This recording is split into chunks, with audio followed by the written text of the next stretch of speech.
Begin? Yeah.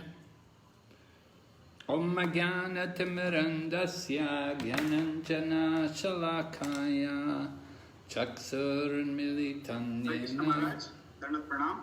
Hare Krishna Maharaj, you are on mute. Oh, okay. What's this?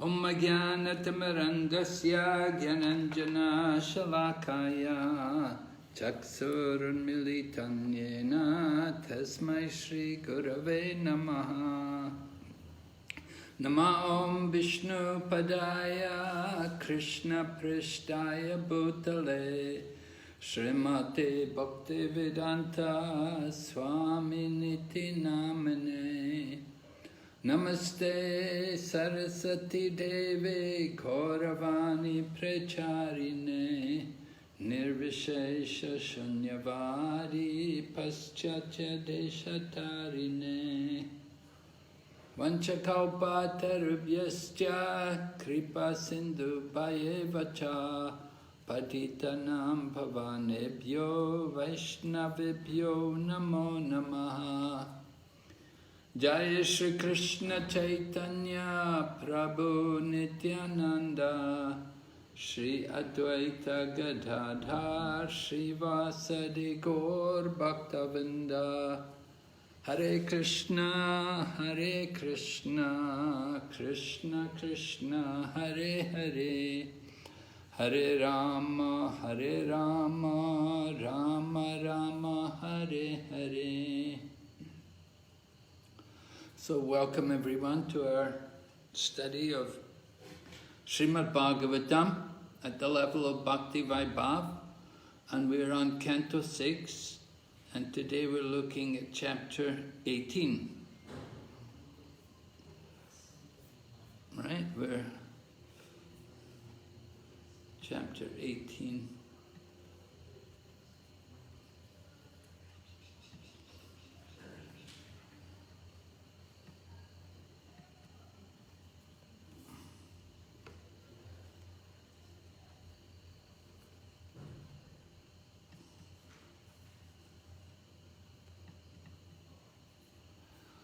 Chapter 18, Diti Vows to kill King Indra.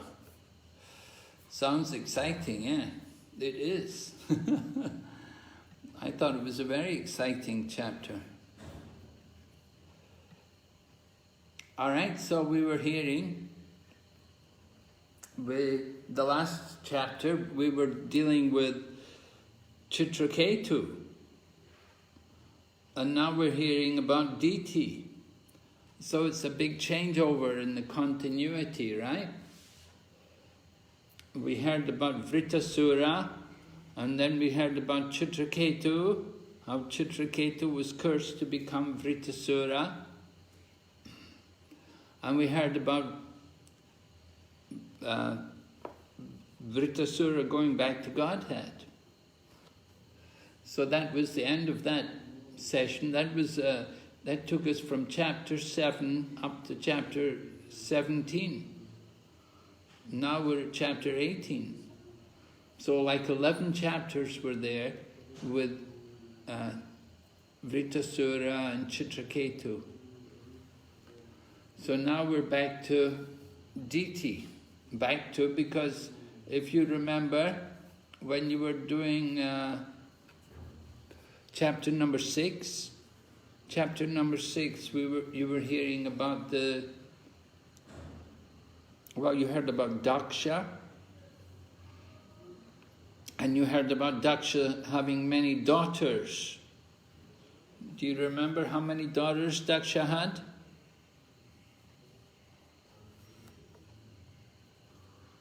And 13 daughters. Huh? 13. How many? 13, Maharaj. Really? Well, 13 were given to Kashyapa. To Kashyapa. Yeah, that's right. But there were many, there were 60. There was a total of 60 daughters, but 13 were given in marriage to Kashyapa. And of these 13, two are, of course, are very prominent. Aditi and Diti. So we heard about Diti's sons. How many sons did Diti have by Kashyapa?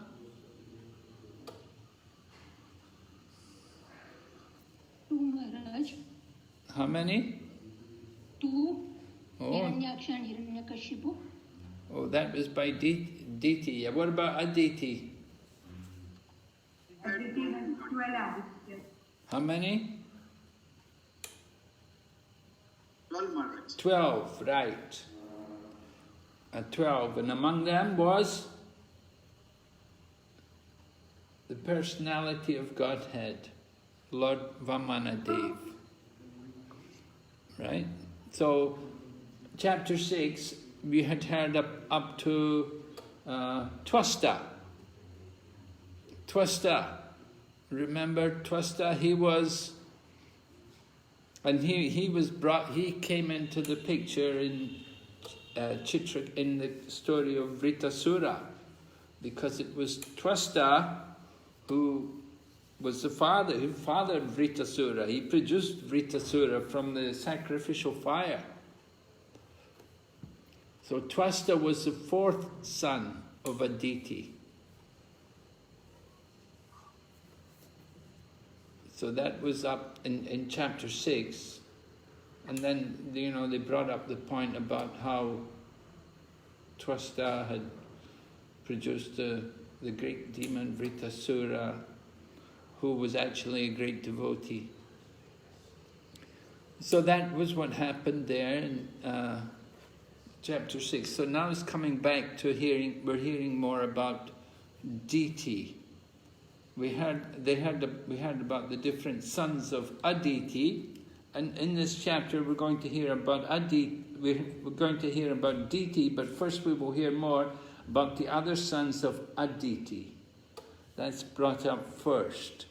You want to hear about the other sons of Aditi. So the chapter begins like that, with Sukadeva Goswami speaking about the fifth son, because we said Twasta was the fourth son, and now we're going on from the fifth son. You've got 7 more sons to hear about. So they're mentioned here one after the other. Savitri, and they're different, how many children they have and everything. So you hear about them, and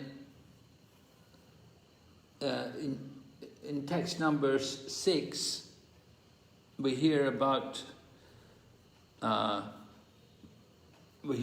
producing children by taking the semen. It's mentioned about they had seen Urvasi, and because they saw Urvasi, Mitra and Varuna discharged their semen, and that semen was collected in an earthen pot, and then later on it was used to produce some great personalities. So Prabhupada said, modern science, of course nowadays modern science, they also do like that. They will take the sperm, the semen from some people, and they will save it, and they will use it to produce children. So it's nothing new. It's nothing new in modern science. This was done millions of years ago in the past, in the days of yore. Long ago, it was all done before. And it was done much easier than it's done today. So that point comes up. And then we hear about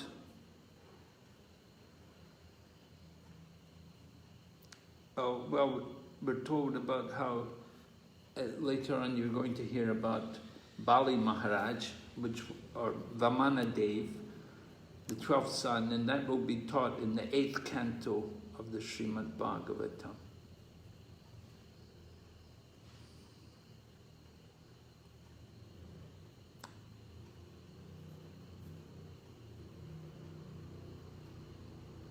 So that's mentioned, Urukram, or Lord Vamanadev, comes up in text number 8. hear about his appearance. And then we're going to hear about Diti and about her children.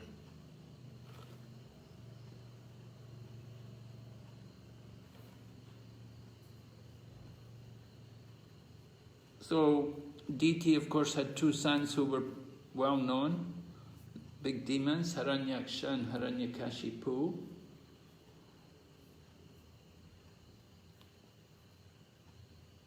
And we hear about their children. And of course, Prahlad is the son of Hiranyakashipu. And he has some brothers who are all mentioned. And there's the sister also.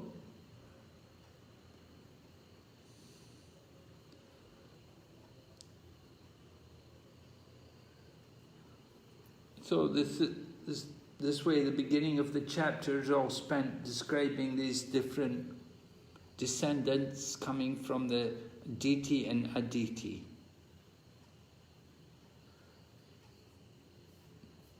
And we even hear about people like Vatapi and Ovala, who are really from Ramayana. They're mentioned in Ramayana, but they come up here in the Srimad Bhagavatam.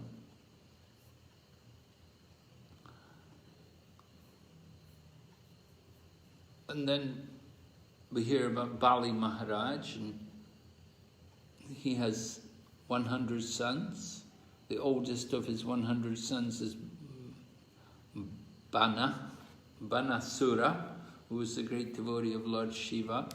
And he's mentioned also in the 10th canto.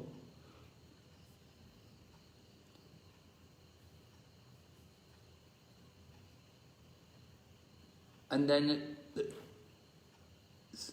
Sukadeva Goswami talks about the 49 Maruts.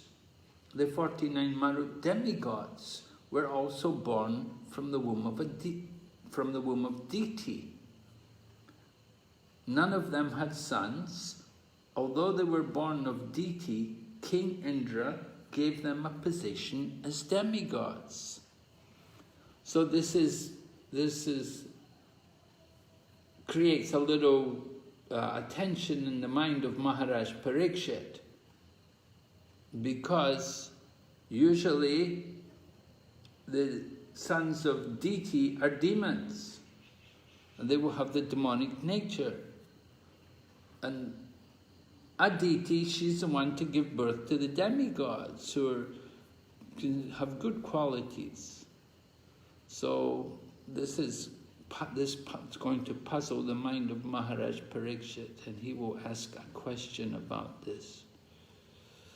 Maybe I'll just share the screen for you on this, and you can follow the text, right? It's better. You like to see the text? Let me share the screen. Are you able to see okay? Yeah? Yeah? We can see, yeah. Yeah. So even the demons can be transformed into demigods, as the statement of this verse proves. So that's the point, really, we want to learn from this verse, that, you know, we could be demons. We all may be demons, but we can become devotees. We have bad qualities. We can develop good qualities. People can change. And of course, the criterion is not birth. We see here, the 49 Maruts are all born in the womb of Diti, and usually the children from the womb of Diti were demons, but here Indra is going to take them all as demigods, take them to the heavenly planets to be demigods, because they're the Maruts. So when Maharaj Parikshit hears about this, he's very puzzled about this. He wants to know what's going on. Maharaj Parikshit inquires. He wants to know what is this, how is it like this? Why did Indra, the king of heaven, convert them into demigods? Did they perform any rituals or pious activities? they must have had a demonic mentality. In the Bhagavad Gita, we read how Lord Krishna tells Arjuna that you don't have to worry, Arjuna, because you are born with a divine mentality. You have a godly mentality. So, and then Prabhupada talks about birth, how it's very important. So here we have the Maruts, that they're born from the womb of Diti. And Diti had given birth, her other children were demons. How is it these children could be demigods? So, when this question is raised by Maharaj Parikshit, Sukadev Goswami, Sutta Goswami mentions in his words to Sukadeva Goswami, he says, this text number 22, he talks about Maharaj Parikshit, after hearing Maharaj Parikshit speak respectfully and briefly on topics essential to hear, Sukadeva Goswami, who was well aware of everything, praised his endeavor with great pleasure and replied. So, how he was so pleased with it that it's described here, artavat, meaningful, right? The word is there, artavat, meaningful. This term here, meaningful. So, why is it so meaningful?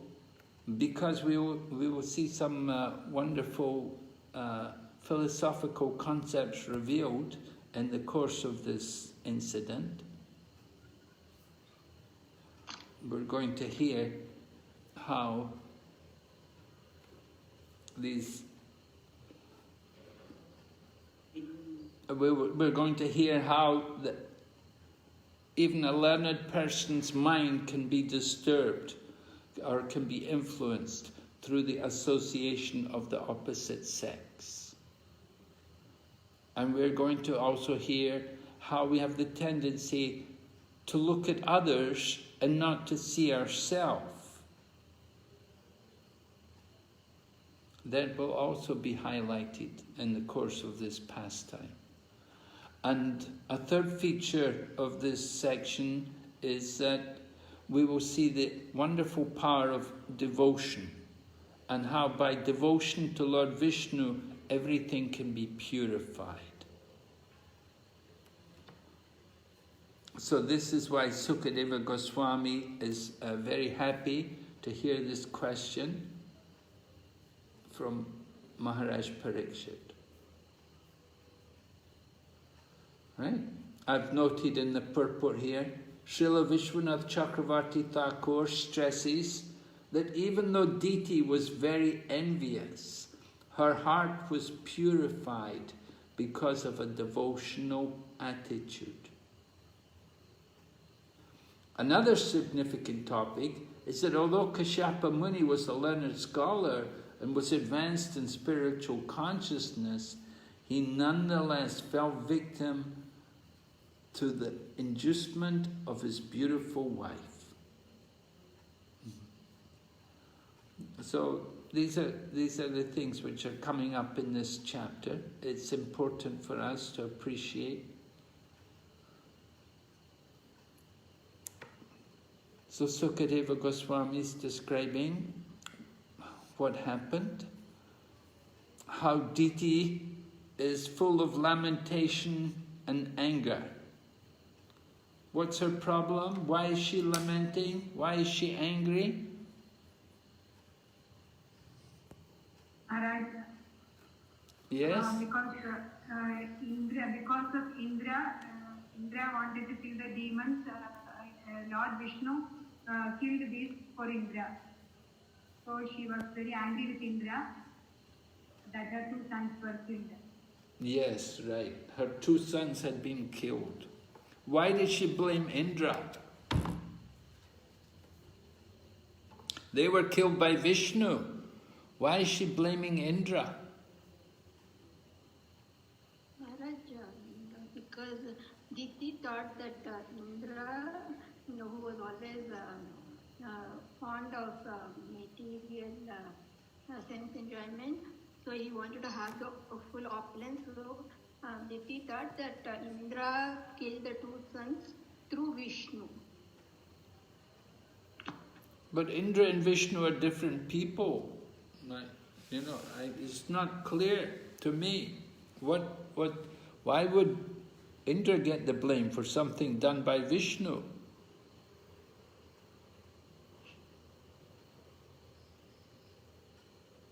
Anybody? Hare Krishna Maharaj. Yes, Prabhu?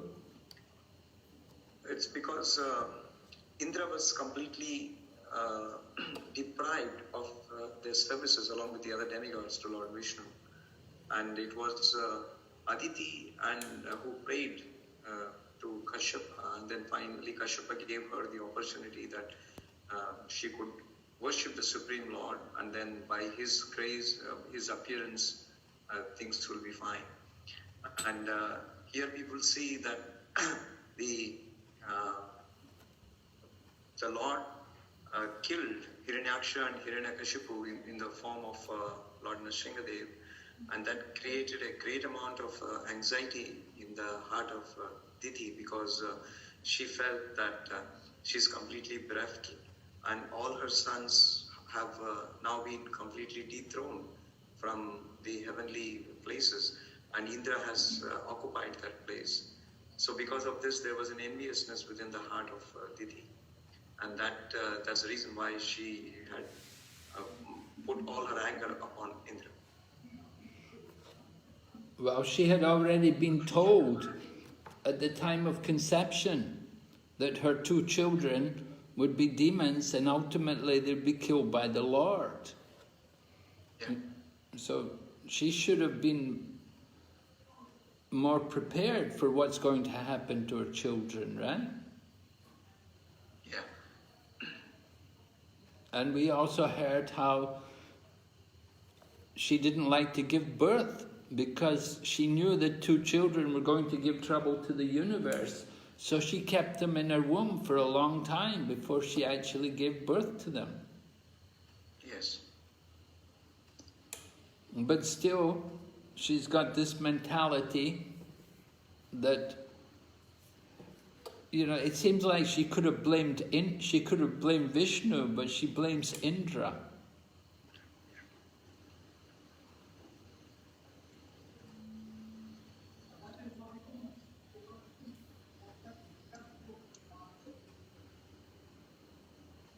Yeah? Did somebody have a response?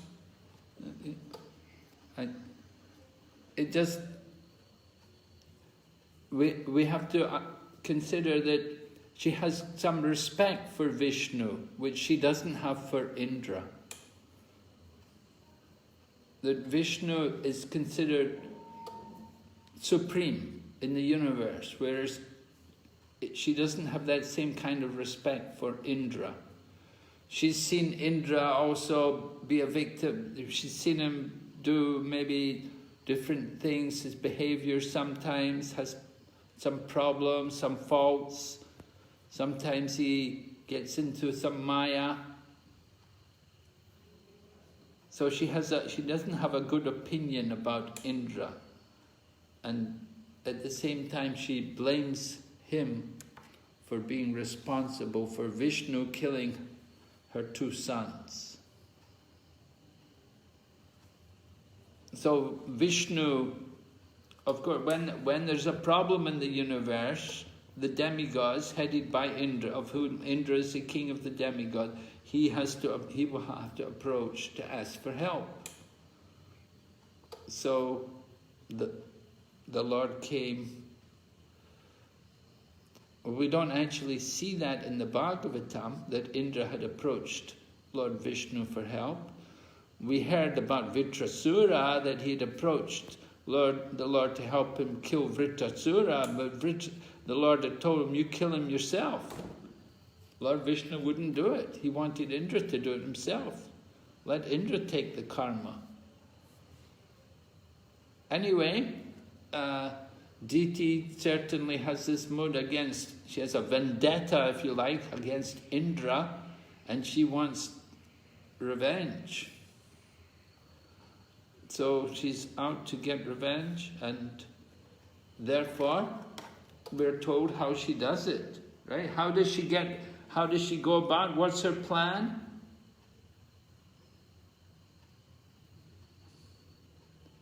She wants to have a son who would kill Indra. Is that all? Just a son who will kill Indra? Anything, any other quality about anything else about the son? Maharaj, she wanted a children like demigods who will live long. Right. She wanted that they should be like immortal almost, like the demigods. The demigods, they live a very long time, almost like immortal. So she wanted a son, because her other two sons had died, been killed, so she thinks, if I'm going to have another son, I want a son who's not going to die. So he should live a long life like the demigods, he should be immortal. And at the same time, she wants the son that he will be able to kill Indra. So, how does she go about doing it?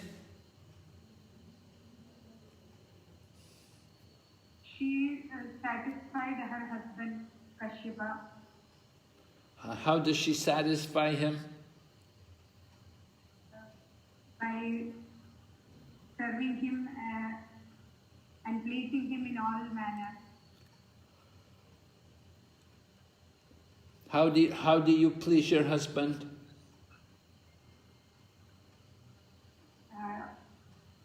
First we have to understand his mentality, then according to that I have to behave. Okay.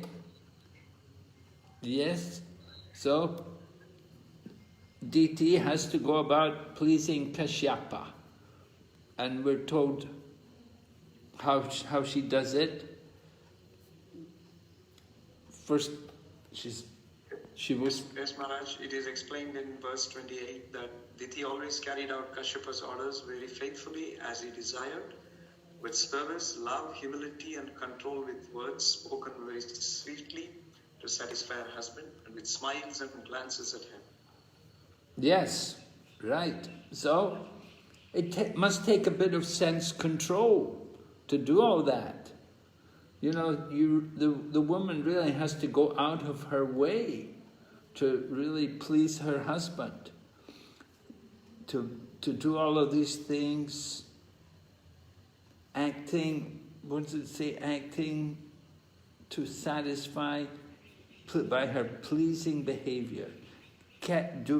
Follow all his orders faithfully, service, love, humility and control, with words spoken very sweetly to satisfy her husband, and with smiles and glances at him. You can understand, she's really an actress, right? She's like an actress, that to do all of this, just like you see sometimes these people in films, how they act, how they can do all of these things. They're so perfect. You see them off the stage and it's a whole different world. But when they're in the films, they look so perfect and they can behave and do all of this. So here we have Diti doing a whole drama to conquer. What's her purpose? What does she want to do? She wants to control the mind of her husband. It says here, Diti attracted the mind of her husband and brought it under her control. So she gets her husband's mind under her control. Very powerful.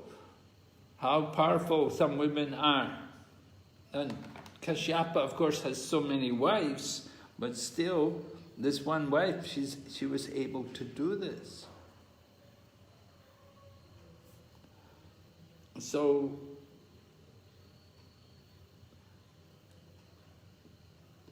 Kashyapa is described as being, of course, he's a Prajapati, he's a great scholar, he's a learned person, he must have performed many, many pious activities to get this position, to take on this kind of responsibility. He's one of the sons of Marichi, who's the sons of Brahma, right? So he's very high up in the universe. He's got a big position, he's a Prajapati, but he also becomes controlled by Diti's artificial behavior. What is mentioned in verse 29, Diti's artificial behavior brought him under her control. So this is not a very good situation for a learned scholar. But because he's controlled, because he's under her control, therefore he promises his wife that whatever you desire, I'm ready to give you. What can I do to please you? What do you want? So this is how he wants to repay his wife.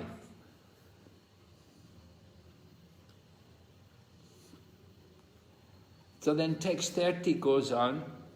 We hear about in the beginning of the creation. And the Sanskrit word is there, Ekanta Bhutani. Ekanta Bhutani. In the beginning of creation, Lord Brahma had created living entities, but they were unattached. There was no other sex. In the beginning of the creation, it appears there was only the one sex. And so he had to create women from the better half of man's body. For women's behavior carry away a man's mind. And certainly, no, this is true. This is the power of a woman, that she can carry away the mind of any man. So Prabhupada said, actually, just like in the West, there's a Western philosopher called Freud. And Freud said the basis of life is sex, that the whole world is built around sex desire. And Prabhupada said he was right. This is true. And he writes about this here in the purport, in this section also. How everyone in material life are simply controlled by the agitated mind and we're bewildered by the opposite sex. Anyway, women are described there. They're created from the better half of man's body. So the women are the better half of a man. Sometimes, we read like that, my better half, right? Do you introduce your wives like that? This is my better half. The wife is the better half of the man. So we learn about how we have to be very careful with association. And Prabhupada quotes from Srimad Bhagavatam 9th Canto, a verse which is also there in the Manu Samhita, where it warns about association. And a learned person should never be alone with his mother, his sister, or his daughter. So you can apply that. For the ladies, you will have to apply that in a little different way. A woman should not be alone with a man who is her father or her brother or her son. A woman should not be alone with her father or her brother or her son. In the same way, a man shouldn't be alone with his mother, sister or daughter. Why? Because the senses are so strong that they can lead astray even a person advanced in knowledge. So this word is here, in this verse, is ekanta bhutani. That we should be very careful not to be alone with the opposite sex, unless, of course, one's properly married.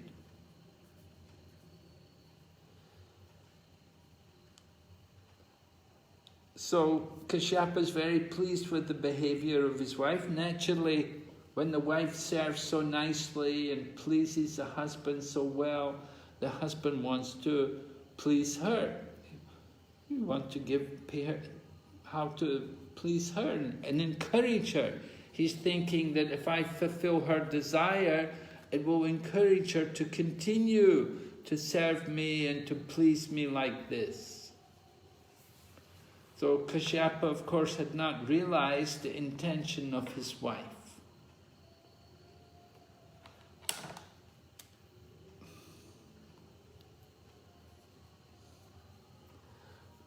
However, he praises the beauty of his wife,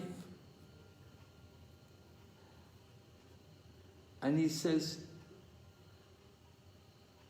whatever desires are difficult for his wife to obtain, either in this world or the next, if a husband is pleased, I have to satisfy you, I have to give you whatever you want. Ask for any benediction.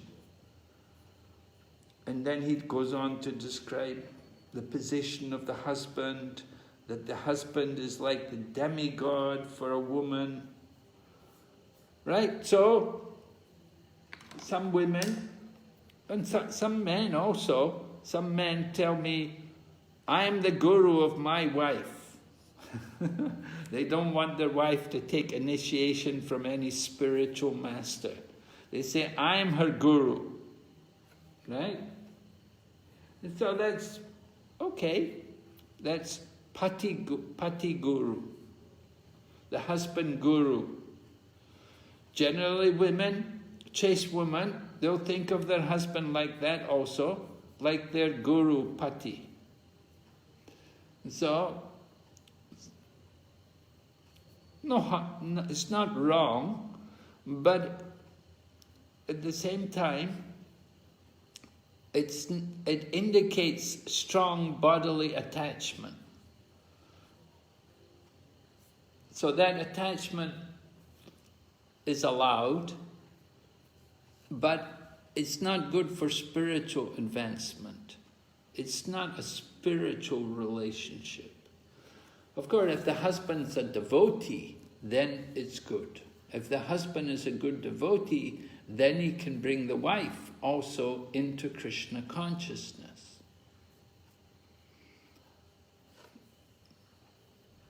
But if he's a devotee, he should also understand the importance of having a spiritual teacher.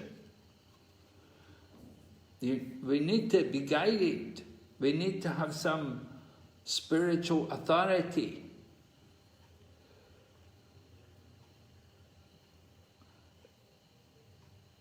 So, a husband represents the Lord as the object of worship for a woman. This is Kashyapa Muni speaking like this. He's saying like that. He's hoping his wife sees him like that.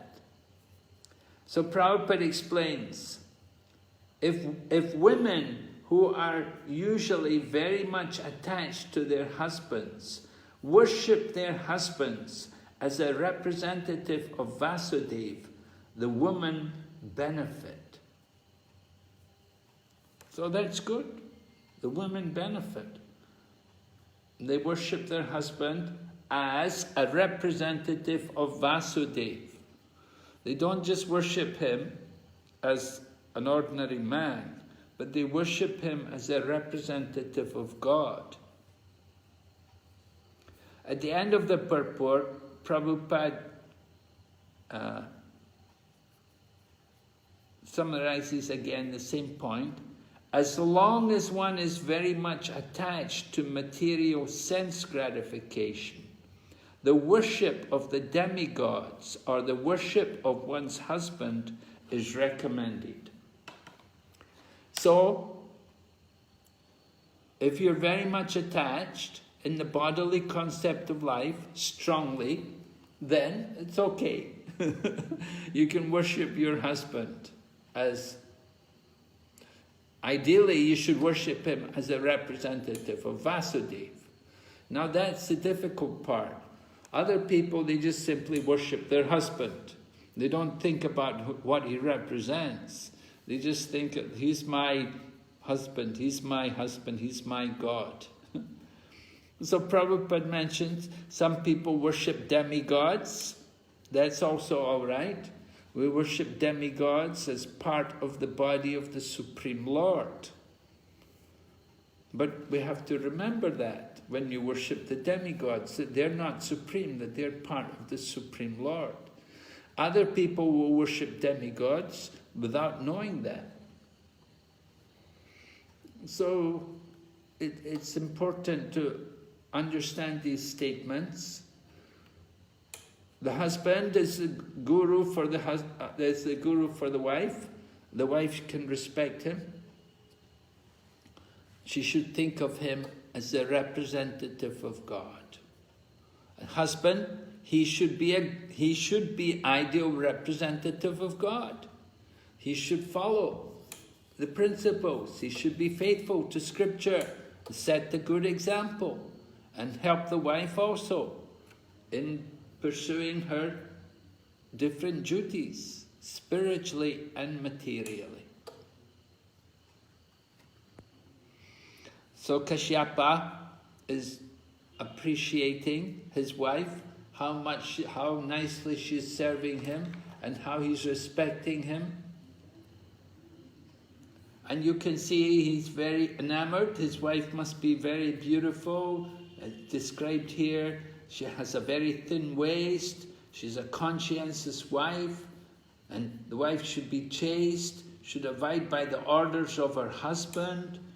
She should very devoutly worship her husband as a representative of Vasudeva. So many duties of the wife, what the wife is supposed to do. So he congratulates his wife that because you have worshipped me with great devotion, considering me a representative of God, I shall reward you fulfilling your desires with which are unobtainable for an unchaste wife. And so this is Kashyapa glorifying, appreciating his wife. She conquered his mind, and he's appreciating so much that she'd given him so much pleasure. Now he wants to satisfy her. What does she want? So now she's going to speak, and she begins text 37, what I want, and she's very frank, and she comes immediately to the point. She doesn't beat around the bush, that I lost my sons. If you want to give me a benediction, I ask you for, first of all, an immortal son who can kill Indra. So, you just imagine, what kind of woman is this? You know, this is certainly not a very pious thing to ask for. You want to get a benediction, you want a son who's going to kill, he's going to be a murderer. You know, this is an unusual kind of request to make, right? I want to have a son who's a murderer. You know, usually we think for someone to have to kill others, it's not very good. But this is due to Diti's contaminated heart. That Diti's heart is still contaminated. She's feeling the envy, the bitterness due to the death of her two sons. And so Kashyapa hears her request, and naturally he's shocked. Oh, alas! You know, now I face the danger of the impious act of killing Indra. So Kashyapa's just, he understands now he's made a great mistake. He's been tricked if you like, by the clever speaking of his wife, by the clever behavior of his wife.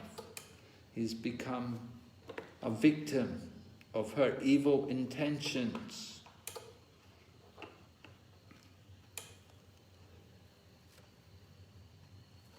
So what's Kashyapa going to do about it? First of all, he condemns. You know, it's interesting. How does he react to this?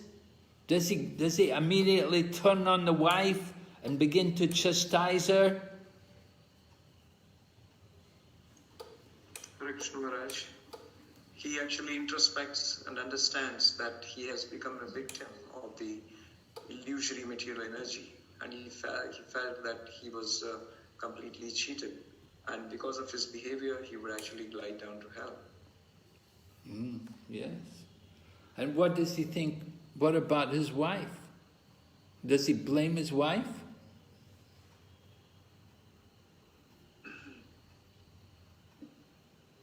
He said the personality of Godhead in the wife of in the form of a woman came to give me this because I was materially attached. Hare Krishna Maharaj. Yes. He didn't blame her because he thought her nature and all, she followed her thing. So he didn't blame her, he blamed himself. Right. Yes, he didn't blame her, he blamed himself. He understood, you know, this. Okay, this is the nature of my wife. Sometimes women, not to speak, why so only women? Sometimes men, they will have also this mood that they want to get revenge. Somebody did something bad happened to them. They want to get revenge. They want to do something bad. So this is the point here, that Diti is only seeing Indra. She's seeing that Indra was responsible for the death of my sons. She's not thinking about her fault.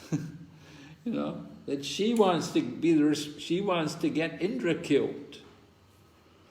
So two wrongs don't make a right. So Diti is not seeing her wrong in her actions.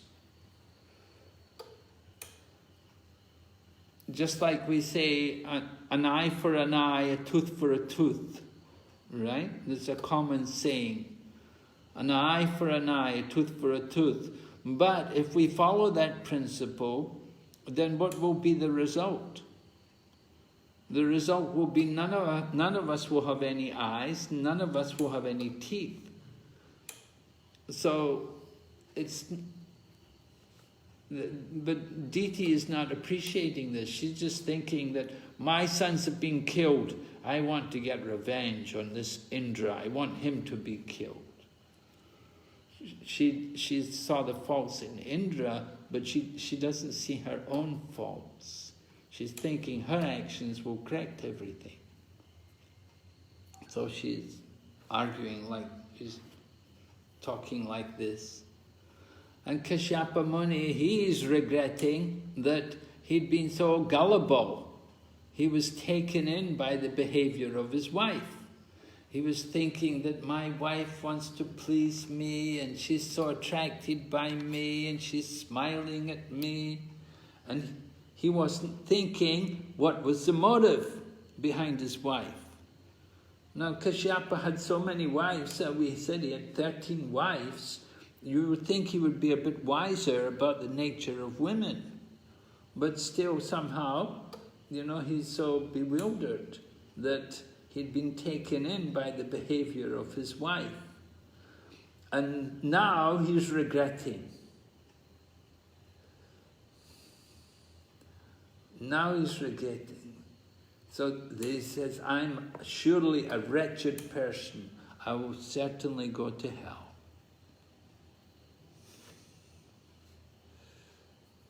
So he condemns himself. So this is a good quality in Kashyapa, that he's seeing the fault in himself.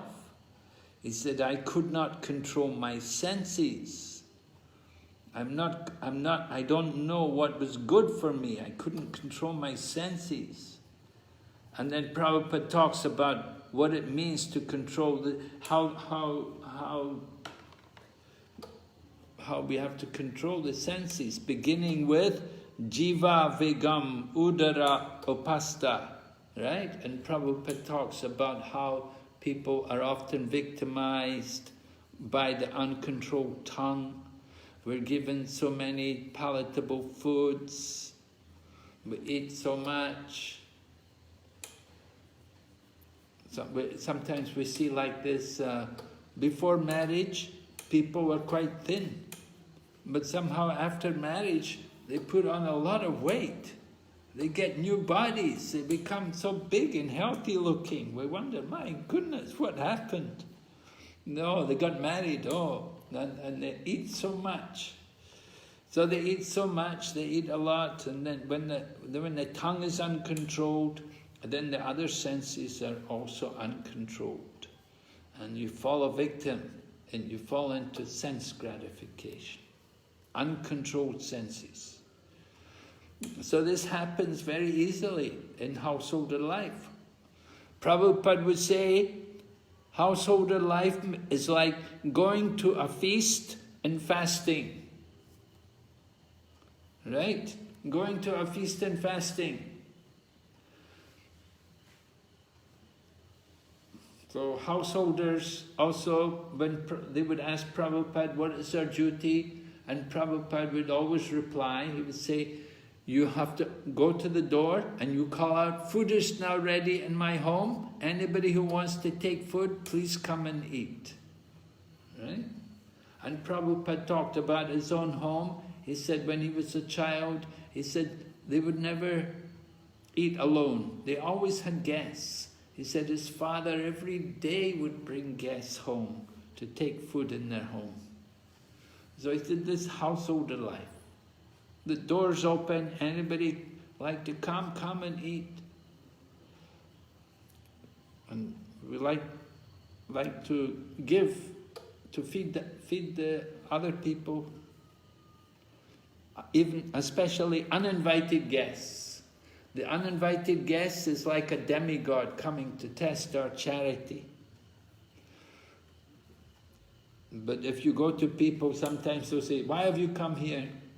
Who told you to come here? Why you come here disturbing me? The culture is gone.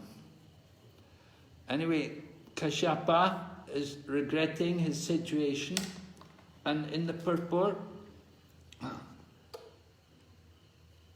Prabhupada talks extensively about controlling the tongue and controlling the senses.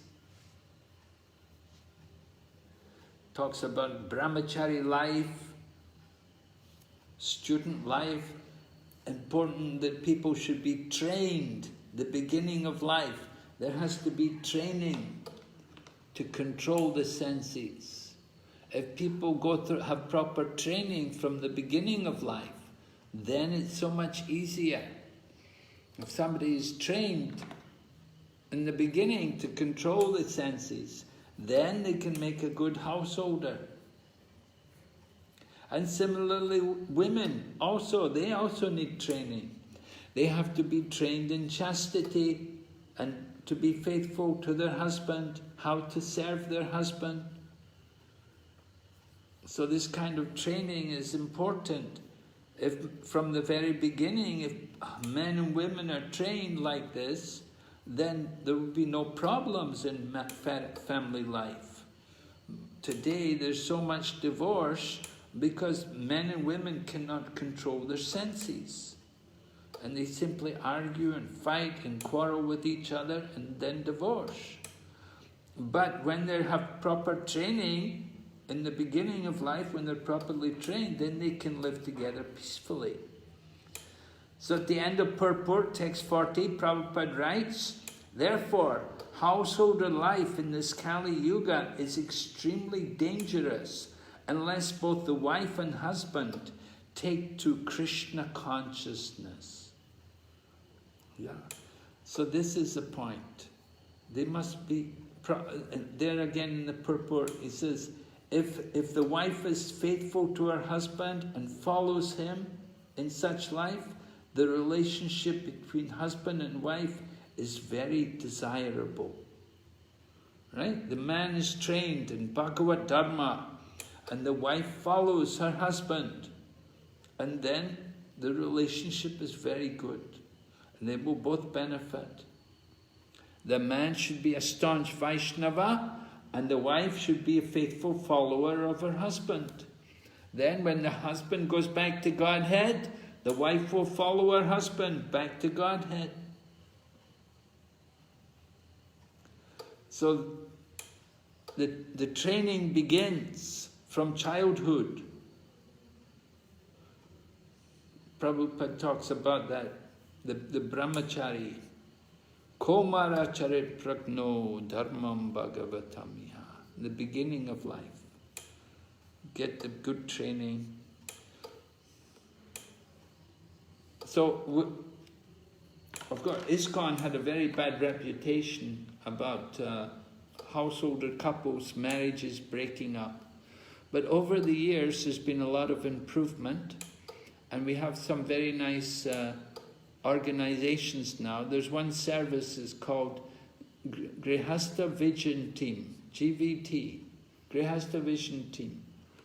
And these are a group of senior devotees, and they help young devotees prepare for family life. They prepare them for entering into family life, because often coming from outside the Vedic culture, people are not trained up very well for family life.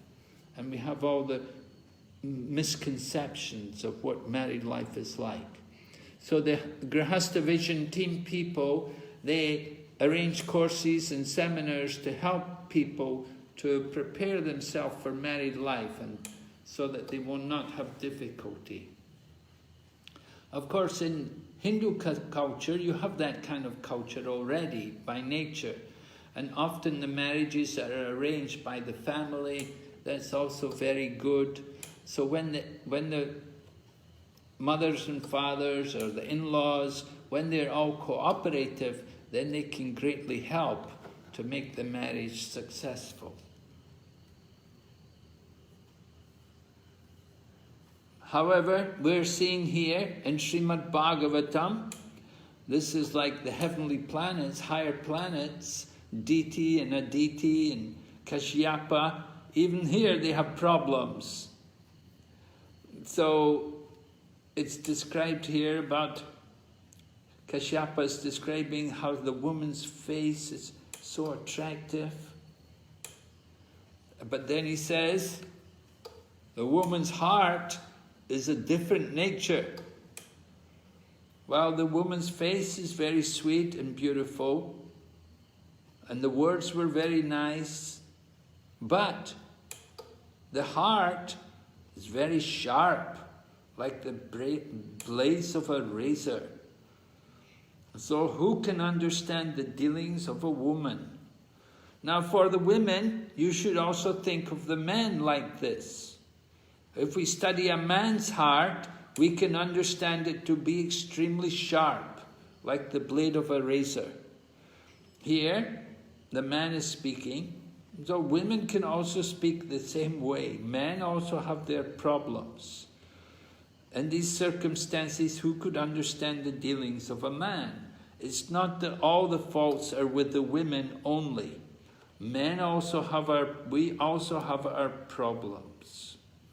But here in Srimad Bhagavatam, the message is mainly presented for the men and warning the men. Women have to understand it in their own way.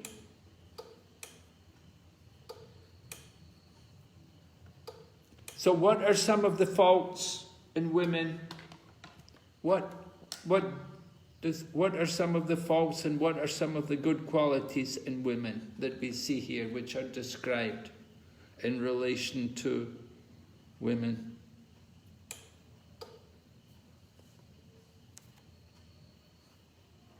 What can you say?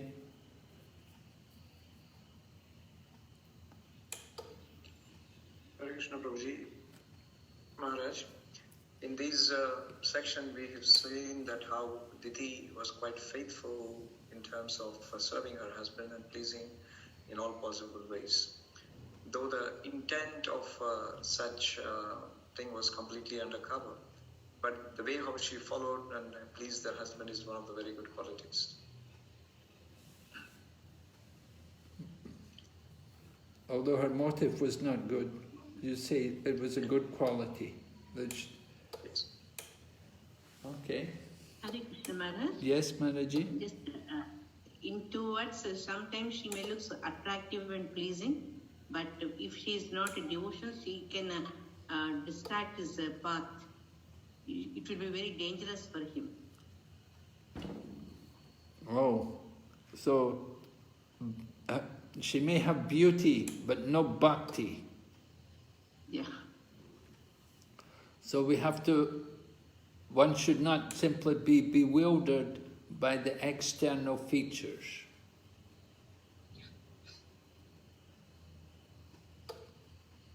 Right?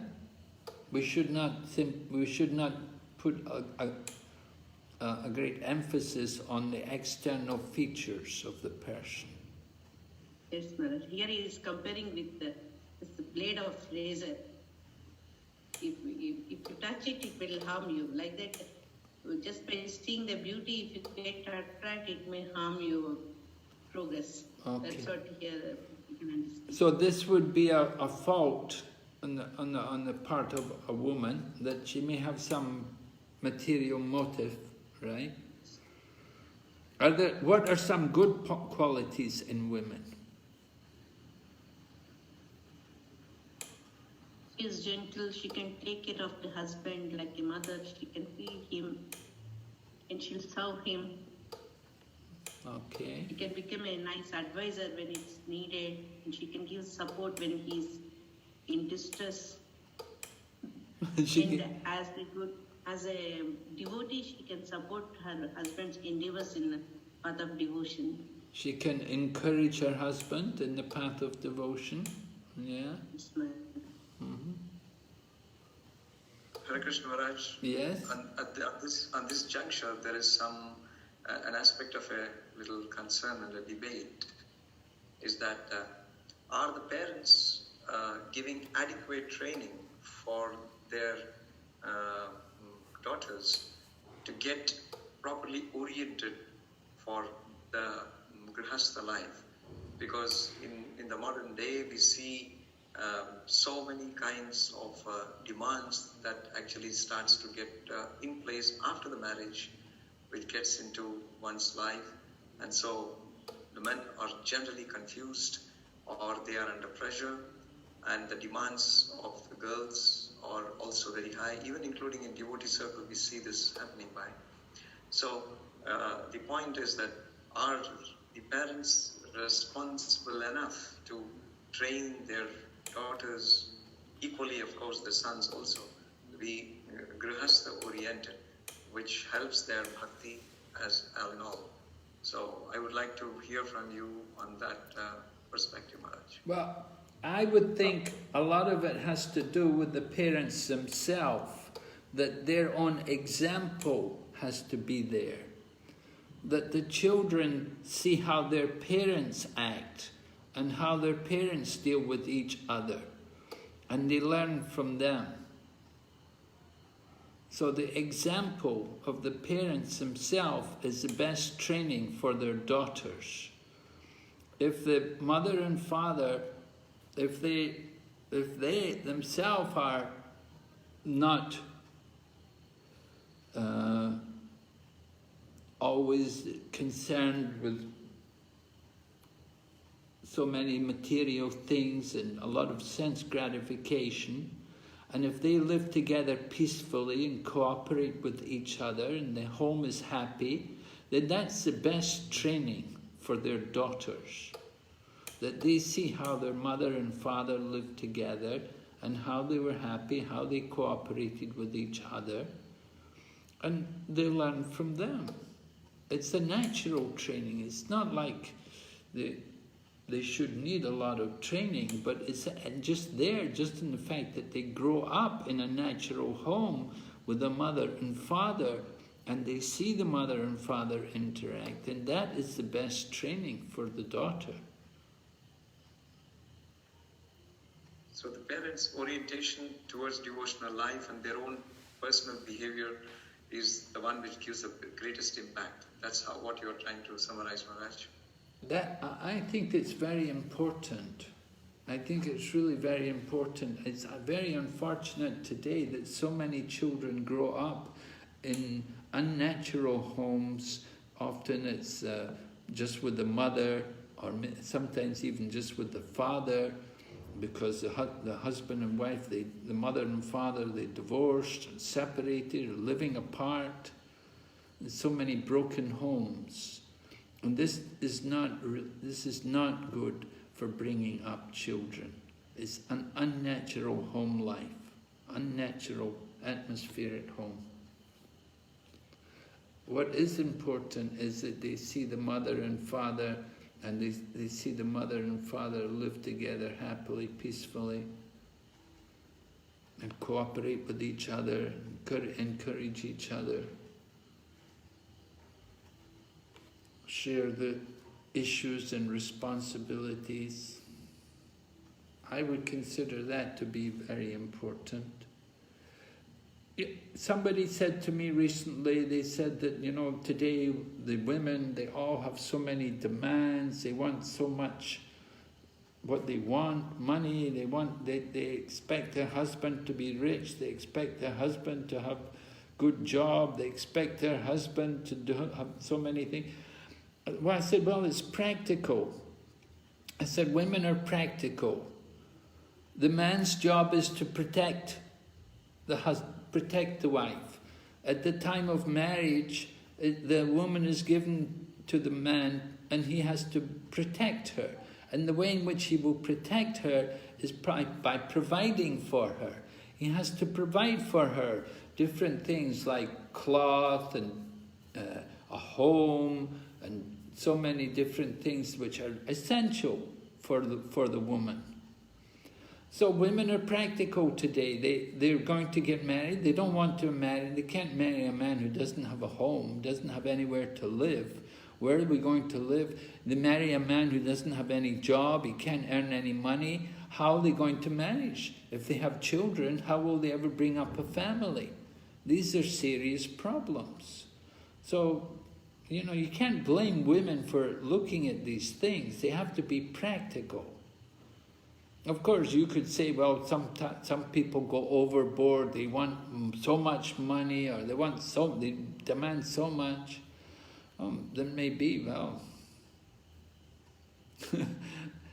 they know what they want. They know their own standards. But we have to expect there will be some issues like that.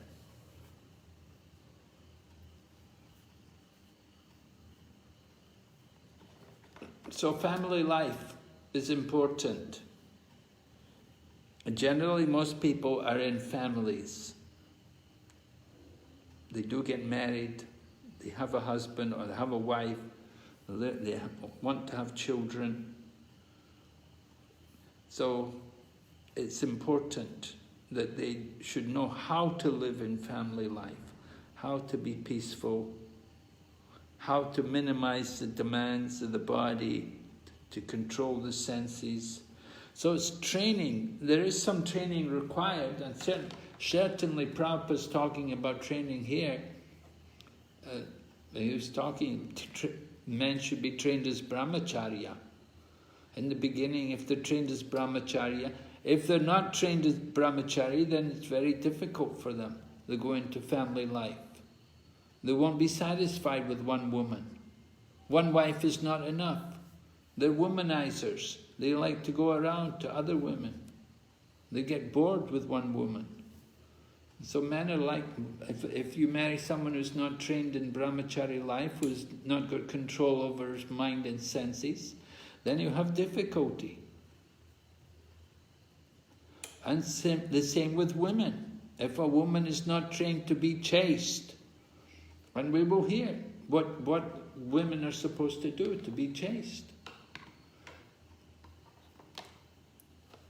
to execute this kind of vow, like what's going to be described here in this section of the Bhagavatam. We're going to hear about how Diti did this Pumsavana Vrat, how the women have to follow this Vrat. They have to be very chaste and very sense-controlled. They have to cover their body properly. They have to have their hair tied. They cannot just have their hair hanging all over everywhere. And they have to wear ornaments like this. So many things are required. So it's a challenge. All right, so in this section we hear about women, and we're told that the greatest danger, very dangerous thing, is to hear a woman's voice, that it can be very disturbing for somebody if they're a sannyasi or something. Right? Prabhupada said, as taught by Sri Chaitanya Mahaprabhu, a woman singing is dangerous because it can make a sannyasi fall a victim to the woman. Sannyas means giving up the company of women. But if a sannyasi hears the voice of a woman and sees her beautiful face, he certainly becomes attracted and is sure to fall down. It's a good job we don't have too many sannyasis. Dangerous.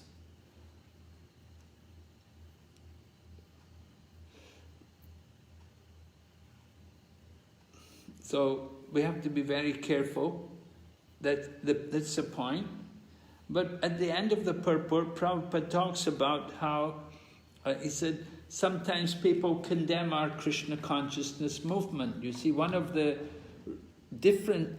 things which Prabhupada did with the Krishna consciousness movement was he allowed women also to become members of the Krishna consciousness movement. Previously, like Bhaktisiddhanta Saraswati Prabhupada's time, it was just men and a few old widows. But in the course of time, with Prabhupada going to the West, and the young women there all wanted to join, so Prabhupada let them also join. So sometimes people would criticize that, Hare Krishna movement, they have so many men and so many women all mixing together. So Prabhupada said, well, we have to give the women also a chance. Women also want to become Krishna conscious. And Prabhupada quotes Bhagavad Gita, Striyo Vaishyastata Sudras Tepi Yanti Parangatim, that even though one be a woman, they can also achieve the supreme perfection. And Prabhupada was very grateful for all the work done by women. They did a lot. And we see even today in our Krishna consciousness movement, we have women who are temple presidents. You go to America, for example, in USA, a number of the centers there have ladies who are temple presidents, like Alachua, Potomac, Washington, and there's different centers. I don't go to America myself, but I've heard there are a number of centers there where the women are in charge. Women run the temple. Women are temple presidents. We have a woman GBC, the governing body commission. There's a lady on the GBC, Malati Mataji. She's on the GBC. And we have also ladies doing things like giving courses, giving seminars. They're big preachers. We know, of course, you have Urmila Mataji come there, and she's giving seminars. She's very active, traveling and preaching, and she's very scholarly, very wonderful devotee. And we have, they're even thinking, there's a lot of propaganda just now that women should also be gurus. They want ladies to also be gurus. Already ladies are doing things like giving shiksha, they're giving instruction, but they like that the women should also be giving diksha. That's quite controversial. Of course, in India, we don't usually, they don't want that. It's a bit different. In India is a bit more conservative or a bit more traditional, and they don't like the idea at all of having women gurus. And you see in India, generally, we don't see women on the altar offering arti. But you go to the West, you go to temples in the West, you'll see women there offering arti and doing the puja. So we try as much as we can to let women also have an opportunity. Certainly Prabhupada wanted it. Let women also. Women also do a lot of preaching. They do a lot of work. They do a lot of service for the Krishna consciousness movement. We have many nice lady preachers. If the women were not in our movement wouldn't be what it is today. We could never have so many centers and so much activities. So the women certainly play a major role. They play a big role in our movement. We have to recognize them. So Prabhupada writes at the end of the purport, we therefore request all the members of the Krishna consciousness movement, both men and women, not to be attracted by bodily features, but only to be attracted by Krishna. Then everything will be all right. Otherwise, there will be danger. So this is the problem. If we're in the bodily consciousness, if we're only looking at the body, that's not a spiritual movement. So we have to not focus on the bodily features. We have to hear, and we have to inquire. And so there's many important lessons to be mentioned here. So Kashyapa is speaking about some of the problems which come up in dealing with the opposite sex. And he talks about text 42, to satisfy their own interests, what they will do. That men, as if men were most dear to them, but no one is actually dear to them. Women are supposed to be very saintly, but for their own interests, they can kill even their husbands, sons or brothers, or cause them to be killed by others. So, the same can be said about men, not only women. It's not only women who could do this. Men can also do this. Men or women. We have this problem. We're controlled. Of course, this is a bodily concept of life. We have to come to the spiritual platform. We have to cultivate spiritual practice. We have to chant and hear. We shouldn't be influenced by these kind of material desires. And Prabhupada talks in the purport about how women need to be protected by men. Why do they need to be protected by men? What's the danger? What do they need to be protected from? Hare Krishna, Guru Maharaj. Yes? Yeah, they need to be protected from being exploited freely by other men. Well, yeah, that's there. That's one thing, but that's not Prabhupada's intention here. He's got another intention.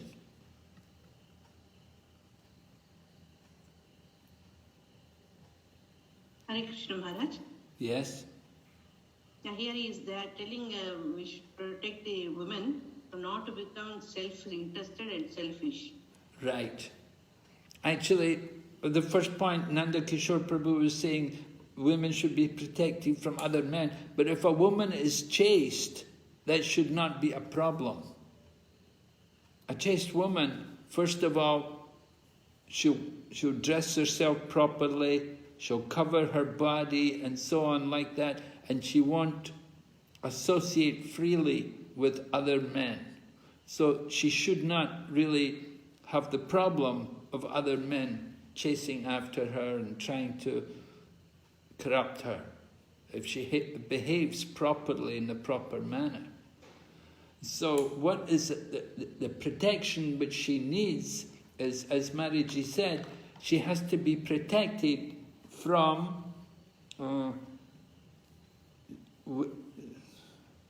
her own selfishness. Prabhupada says, women must be cared for so that they will not be free to manifest their natural tendency for gross selfishness. Gross selfishness. Our own selfish nature. What we want. We're thinking what I want, and we want sense gratification. I have senses, I want to satisfy my senses. We have to protect our women from that. We have that tendency to be selfish, and we want sense gratification. And so Prabhupada writes at the end of the purport, such natural instincts of a woman or a man are manifested only in the bodily conception of life. Whether either a man or a woman is advanced in spiritual consciousness, the bodily conception of life practically vanishes. So if we give people Krishna consciousness, then this bodily conception will not be there. This is the point. If we get people, we train people properly how to chant and how to worship, to understand the spiritual knowledge, to read Shastra, then this selfish, this bodily consciousness will not be there. This is the solution to the problem. Women have to be protected because, as we said, women have a nature. And that nature is to be selfish. Sometimes when we're children, we can be very selfish. And our parents will always tell us, don't be selfish. Share what you've got. Be kind-hearted, be considerate. So this is important. Prabhupada continues. The Krishna consciousness movement is so beneficial that it can very easily counteract the contamination of material nature which results from one's possessing a material body.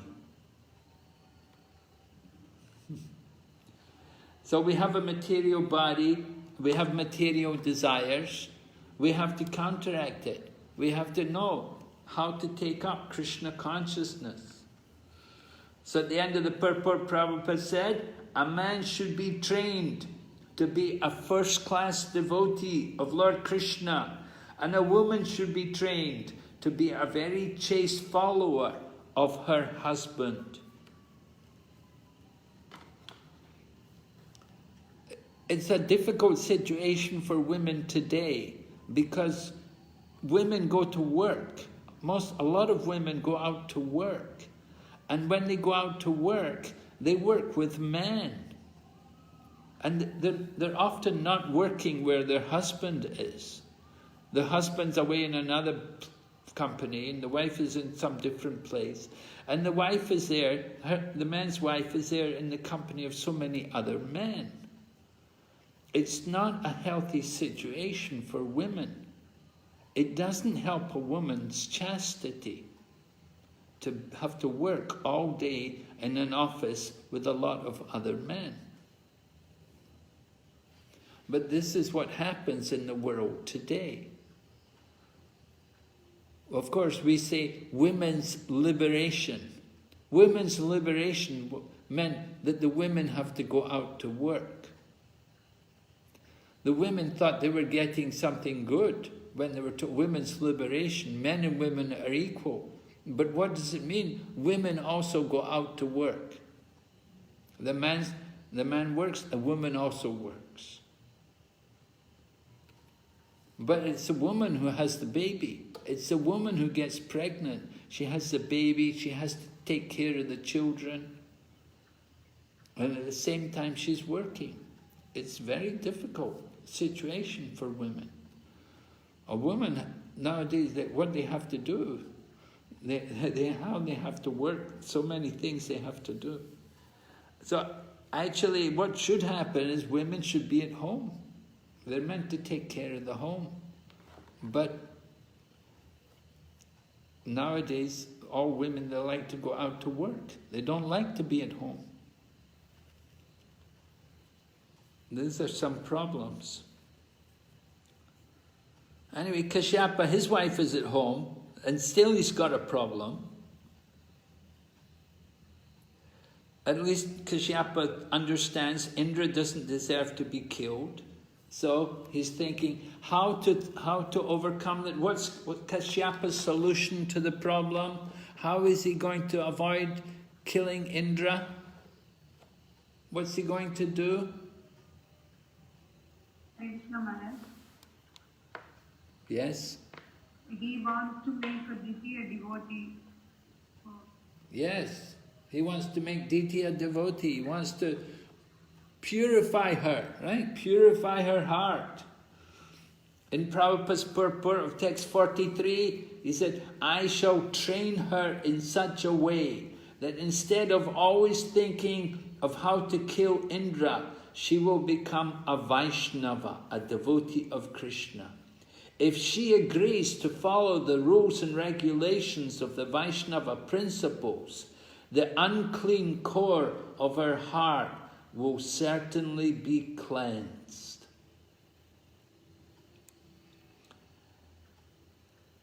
So how to purify the core of her heart? Simply by Krishna consciousness. Krishna consciousness is so powerful, it can purify even the dirtiest class of men and transform them into the topmost Vaishnavas. Right? We have our Krishna consciousness movement as proof of this statement. That so many of us, we were all the lowest, dirtiest class of men, but we can become devotees. We're by the mercy of Lord Chaitanya's movement. So, what is the problem with Diti's heart? What has she got in her heart?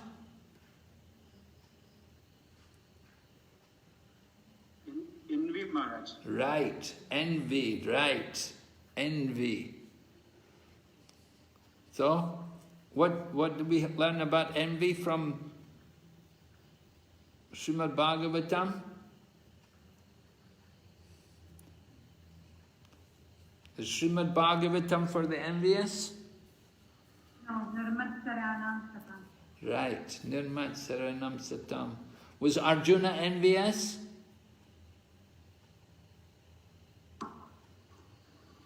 Arjuna was not envious, Maharaj. Right, because you're not envious of me, I'm speaking this knowledge to you. So envy, this is the beginning of this giving Diti the Vaishnava teachings, making Diti into a Vaishnava. It begins by getting her to give up this envy, this violent mood, this nasty nature towards others, being spiteful or hating others. That has to be removed before we can take up Krishna consciousness. So that is the first thing, to cleanse the heart. How are we going to do it? How are we going to cleanse the heart? Yes, the holy name, the power of the holy name. Yes, Lord Chaitanya has come to cleanse everyone's heart. Right, the holy name can save us from that. Very important, therefore, to give the holy name, to get people to chant. Prabhupada said the beginning of Krishna consciousness is the chanting of the holy name. Once people start to chant, then they begin their Krishna consciousness. So Kashyapa is thinking like that. how to make Diti into a devotee. So he tells his wife that, oh no, I will give you a son who will kill Indra, no problem. However, condition, right? Condition. You have to follow what I'm going to, follow my instructions for 1 year. For 1 year. Now sometimes we tell people, you just follow 4 principles, chant 16 rounds. If you can do it for 1 year, that's really good. We tell, if you just do it for 3 months, it will make such a big difference. You can feel it. In 3 months, if you can just do it. Even 1 month, if you can do it. Follow 4 principles, chant 16 rounds every day. You will feel the difference. So Kashyapa is telling Diti, for 1 year, you have to do this. He's going to give her a special, special vrat to follow, so that she can get a son who will either kill Indra or be a follower of Indra. So he warns her, if you deviate from following the principle, you will get a son who will be favorable to Indra. You'll get a son who is a follower of Indra. So it's clever word jugglery. Kashyapa's quite very intelligent man, and he's got it worked out. So Diti is happy. She accepts. All right, just tell me what I have to do, what I shouldn't do. Tell me. I want to know clearly. And Prabhupada talks about here, you see, by nature, a woman wants to be a follower of a man. It's a woman's nature. Where is the woman? It's an unusual woman who doesn't want to be a follower of a man. That's an unusual. You get sometimes these women, but they're unusual. They're the exception. Most women, generally, they like to be a follower of a man. Therefore, if the man is good, the woman can be trained for a good purpose. So this is important. The woman a woman will find a man, she'll want a man. And so if the man is good, then the women can also be trained for a good purpose. The man has to be good, and then the wife will also follow the husband.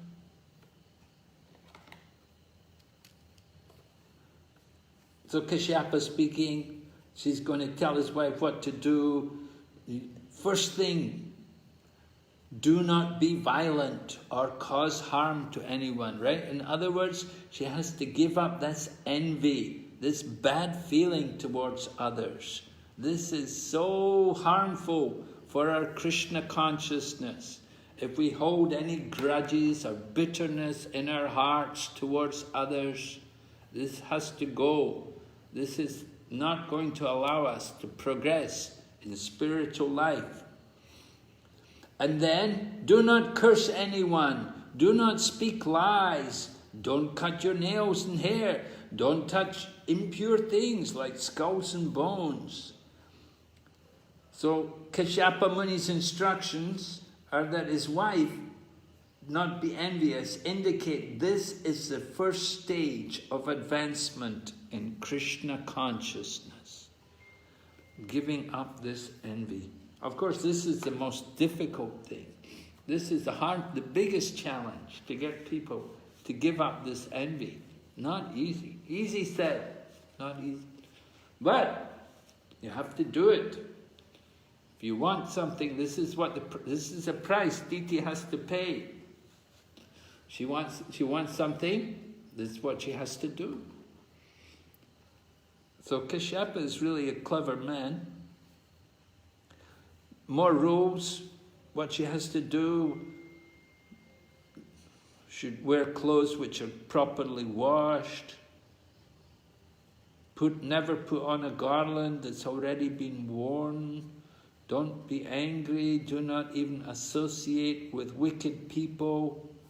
Association, very important. And then eating, you have to eat But he's telling her all the things she shouldn't do, right? We usually tell people what you should. Right? Don't eat leftover food. Don't eat prasadam of the demigods. Don't eat meat and fish and filthy things. And so this is all common knowledge to devotees, not difficult for us to understand. So Kashyapa Muni is giving these kind of negative instructions, what she shouldn't do. This is like the yama, right? There's yama and then there's niyam. Yama is what you don't do, niyam is what you do. And then, after eating, you must wash, and don't eat in the evening, don't sleep in the evening, that was it, don't sleep in the evening, and you should not go out in the evening or with your hair loose. You should not go out unless you're properly decorated with ornaments. You should not leave the house unless you are very grave and are sufficiently covered.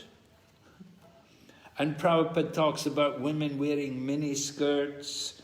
He said that how women in Western world, sometimes they wear these short skirts. And he said, this is not good. When people come to Krishna consciousness, then they learn what is the proper dress, what's the proper attire.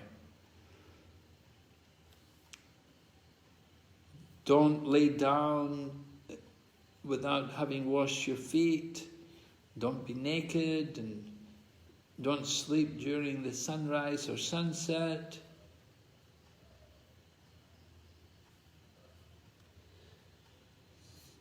Different instructions are given here. And then, if one is trained to honor and worship, or the cows and the brahmanas, that's also mentioned. And that's, of course, an important thing for one who wants to progress in spiritual life. Giving proper respect to the cows and the brahmanas. The modern society, we're so disrespectful to cows and brahmanas.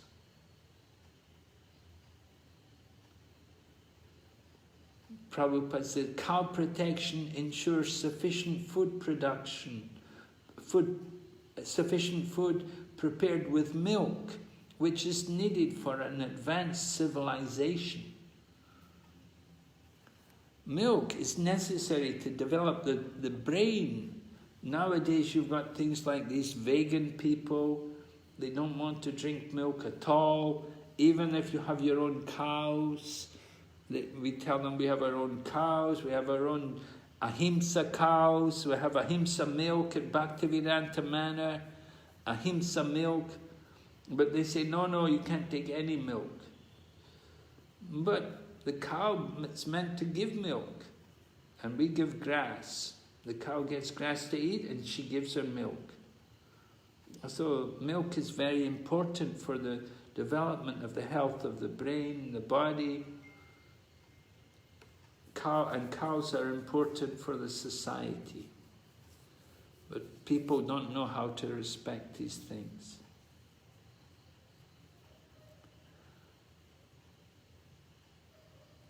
So then different conditions are given. Kashyapa Muni is instructing.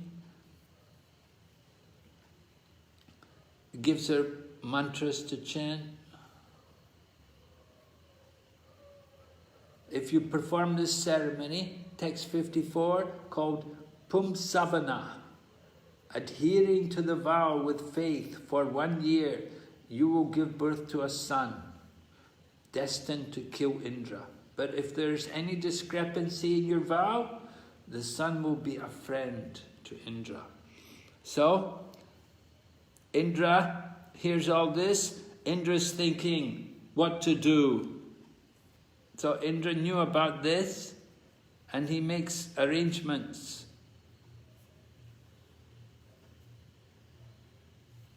Right?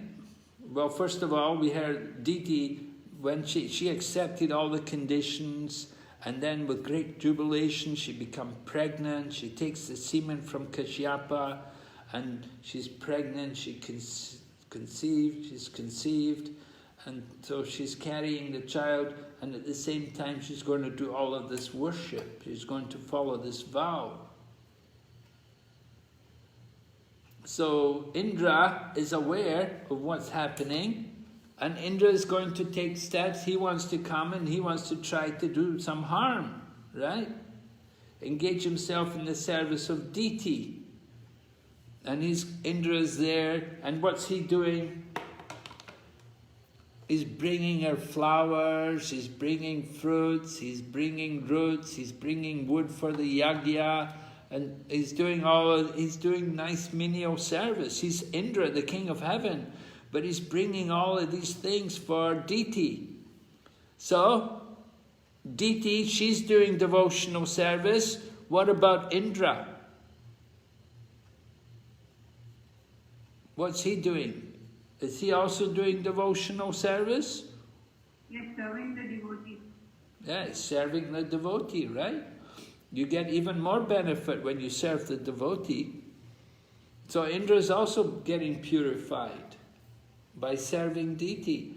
Diti is doing devotional service because she's following the vrat, and Indra is serving Diti, so he's also getting some mercy. He's also getting great benefit. So he's watching Diti, and he doesn't find any fault with her, and it goes on for a long time. Couldn't find any fault with her. And then what happens? What did she do wrong? Hare Krishna, Guru Maharaj. Yeah? She didn't clean her mouth, hand and feet after taking prasad one time. And what did she do? She just went to sleep directly. Yeah, she took rest, right? She took rest without washing. So, Indra knew, right? So what does Indra do?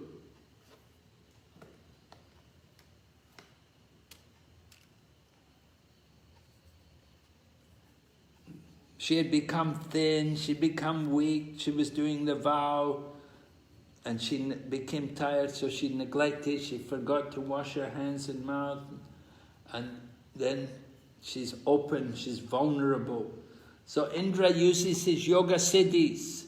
He's got yoga powers. So Anima Siddhi, to make himself very, very small, and he goes into her womb. Right? She's asleep, and Indra goes into her womb. By his yoga powers, he enters into her womb, and he brings his weapon with him. He brings his thunderbolt weapon somehow. The thunderbolt weapon must have become small also. I don't know how he could go into there, take his thunderbolt weapon into her womb. Anyway, with the help of his thunderbolt, he cuts the embryo into 7 pieces. And we're told they appeared like glowing gold. And he cuts the embryo into 7 pieces.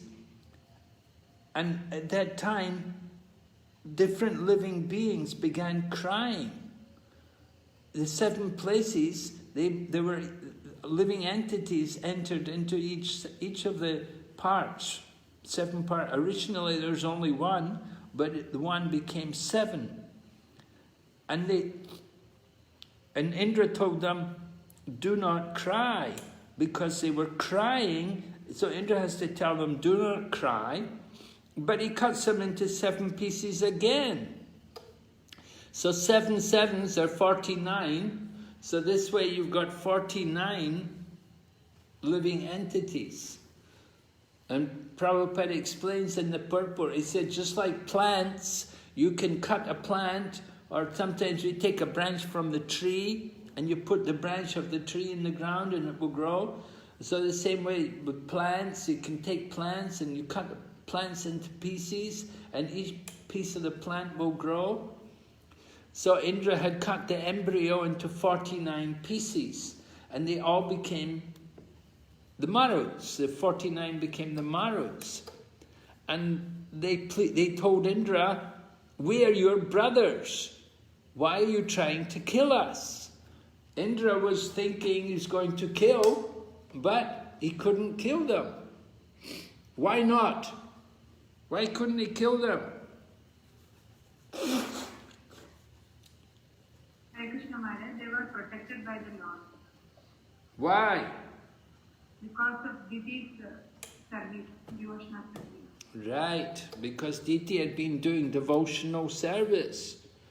And remember, Diti wanted children, she wanted a child who would be like the demigods, who would not die. So, they didn't die.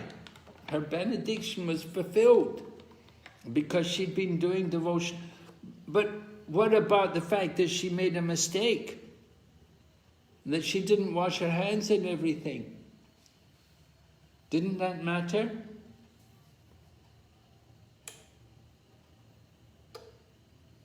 Hare Krishna Maharaj, in Bhagavad Gita, Lord says, like, sometimes devotee falls down. Shipram bhavati dharmatma. Did she fall down? For a mistake happened from her God, it's like a fall down. Yeah, in this matter, there's a verse actually, which is quoted by Jiva Goswami from the Bhagavatam, from the 8th canto, in relation to Sukracharya and the Bali Maharaj. 8th canto, 23rd chapter, verse 16, there's a verse there which Jiva Goswami quotes, and he said, it says that even there's some imperfections in chanting mantras or performing vows. It says, but by chanting the holy name, everything is perfect. By chanting the holy name, any deviations, any imperfections, any faults in performing the vow, they're all nullified by the chanting of the holy name. The chanting of the holy name is so powerful, it nullifies everything, any kind of errors or deviations which may have been there. So actually, Diti was perfect because she'd been doing devotional service and she was chanting the holy name, and so there was no fault on her part.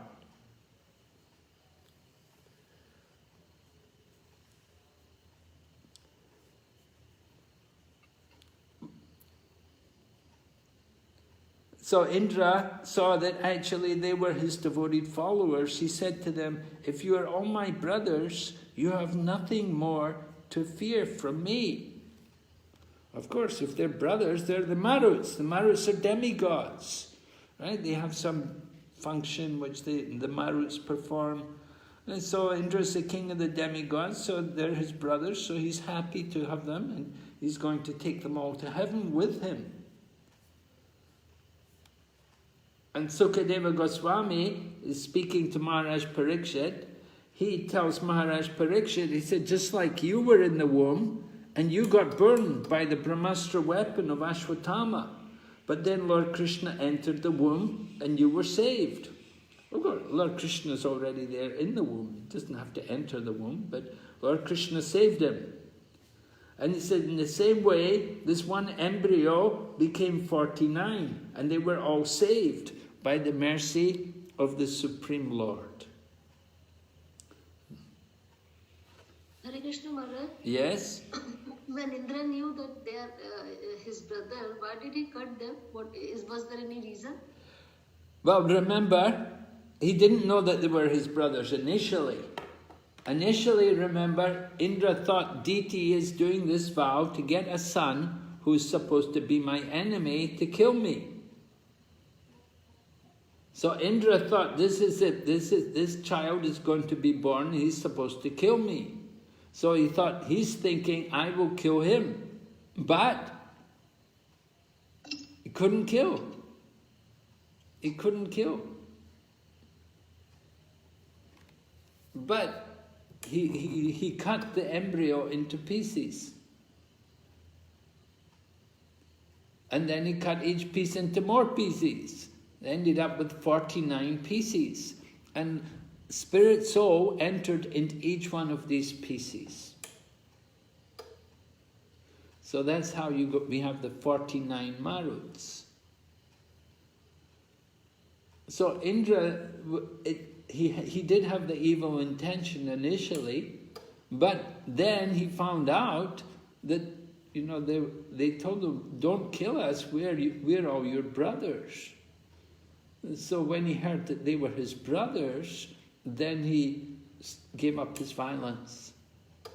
Then he stopped trying to kill them. Actually, he couldn't kill them because Diti had done devotional service. So by her purity of devotional service, she'd done it for nearly 1 year. She hadn't quite completed the year, but nearly 1 year she'd been doing devotional. So she'd become very purified, very powerful. And that's how these demigods came from her womb. Although she's Diti, and usually she gives birth to the demons, the Daityas. But because of her association with devotional service, because of her performance of devotional service, she gave birth to children who were demigods, who had all good qualities.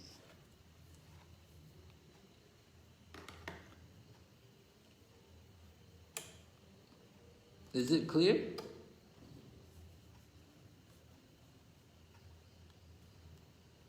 Yes, Maharaj. Thank you. So we're told, text 66 and 67, if one worships the personality of Godhead, the original person, even once, he receives the benefit of being promoted to the spiritual world and possessing the same bodily features as Vishnu. Diti worshipped Lord Vishnu for almost 1 year, adhering to a great vow. Because of such strength in spiritual life, the 49 Maruts were born.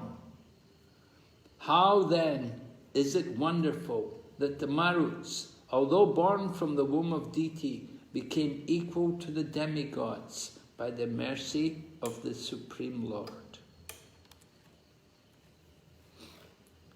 Yeah, Indra didn't know they were these were the Maruts.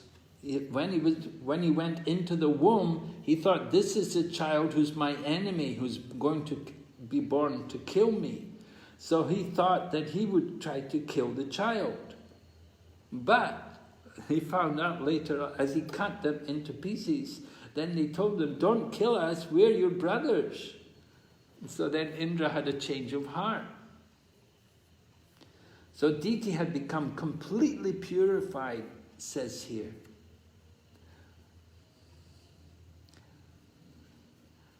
But when she got up from her bed and she saw there were 49 children, her 49 sons, all as brilliant as fire, and were in friendship with Indra, therefore she was puzzled. Actually, it said, therefore she was very pleased. She was pleased. We can see how Diti and Indra, the both of them became purified. That initially they had a very different mood. Their intention was something violent and nasty, but they've become purified. So Diti asked Indra, how did I get so many children? I did a vow just to get a son to kill the Adityas. How did I get so many children? And he's your friend. He's supposed to be your enemy. So Diti's very honest. She tells Indra, I prayed for one son. Now there's 49. Please tell me what happened. So Indra is very honest also. And he tells Diti that he said, he explains there, text 71, because I was grossly blinded by selfish interests, I lost sight of religion. So again, the selfishness, you see, Indra was selfish, Diti was selfish. This is the problem. We have to get rid of that selfishness. And how to overcome that selfishness? By practicing spiritual life. And Indra says, when I understood that you were observing a great vow in spiritual life, I wanted to find some fault in you. So, did he find him? When I found such a fault, I cut the embryo to pieces. However, Prabhupada explains, both of them, instead of being enemies, freely spoke the truth. This is the qualification that results from contact with Vishnu. Diti had wanted to harm Indra, and Indra wanted to harm Diti's child. But now they've become friends, they've both become good people. And Prabhupada quotes that verse from Srimad Bhagavatam, Yashyasti Bhaktir Bhagavati Akinchana. All the good qualities are there in one who is a devotee. By developing devotional service, all the good qualities come, and all the bad qualities are gone. So that envy was removed by contact with devotional service. This is the power of devotional service. Because of being touched by worship of Vishnu, both Diti and Indra were purified.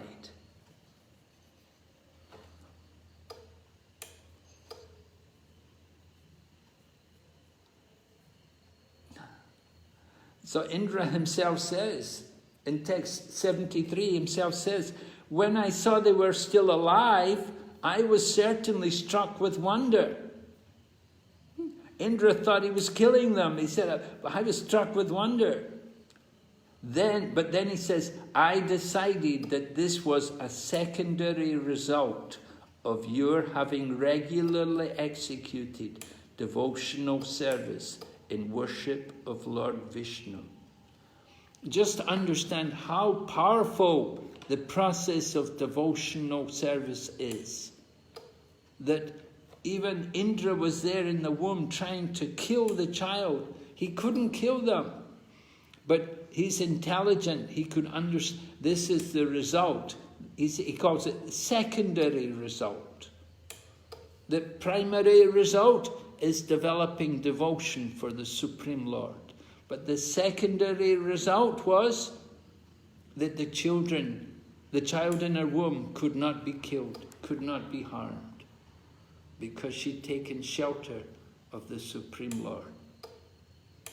So Prabhupada quotes a famous verse from the end of Bhagavad Gita, where there is Krishna and Arjuna, there will be victory, morality, extraordinary power and opulence.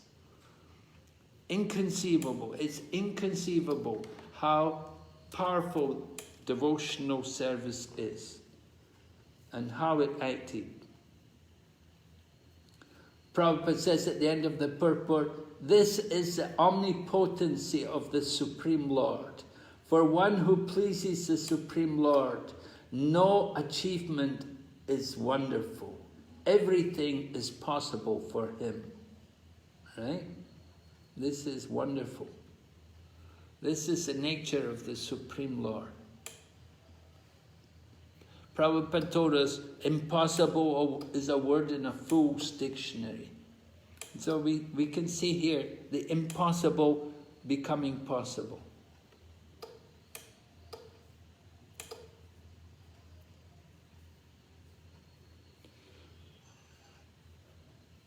So,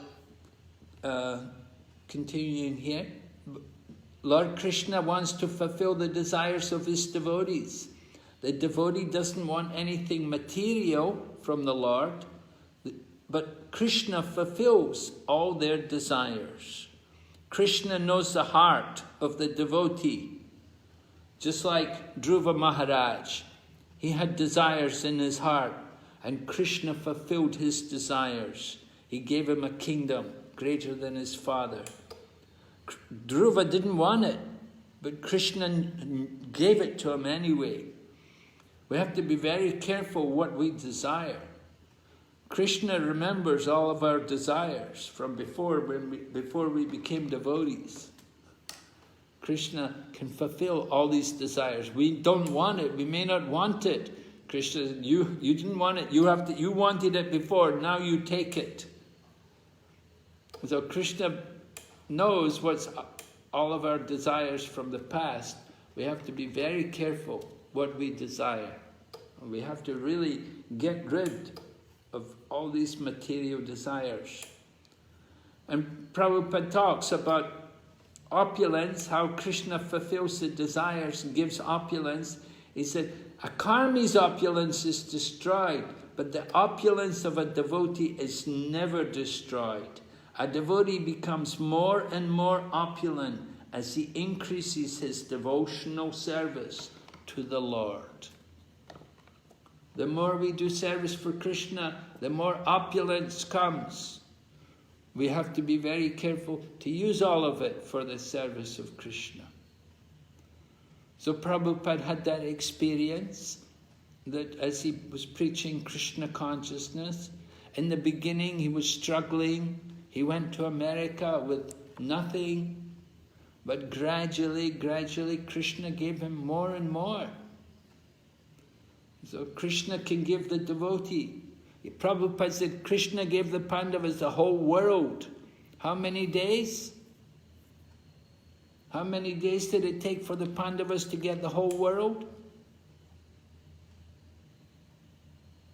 18 days. Yes, right.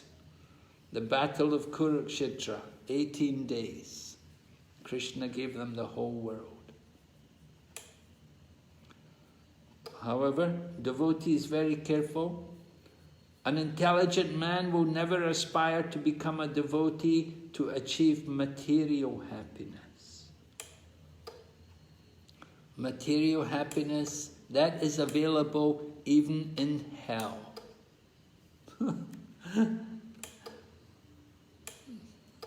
We don't want that kind of happiness.